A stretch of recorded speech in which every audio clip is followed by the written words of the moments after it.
عزتمندو موږ به نن تاسو ته یو درود شریف 3 فایدې ذکر کوو.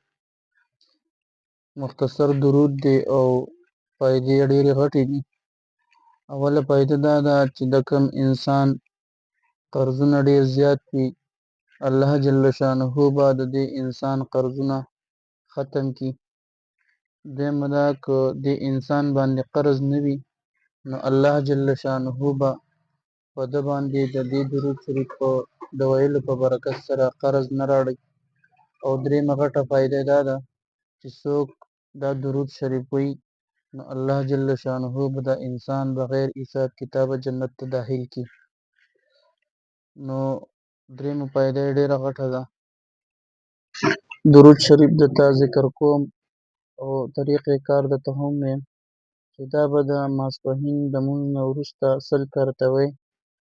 نو یو انسان وایي چې زه اوزګار نه یم او دغه ټایم کې د لمونځ نه وروسته زما کار وي، خیر دی که په ناسته نشي ویلی په روانه کې وایه او په خولې باندې چې کوم دی وظیفه کوه او په لاس باندې کار کوه.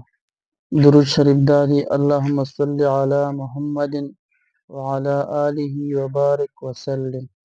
اللهم صل على محمد وعلى آله وبارك وسلم. انشاءالله ملګري کوشش وکړو په خپله هم شروع کړو او نورو ملګرو ته هم چې کوم دی ثواب په نیت باندې شیر کړو.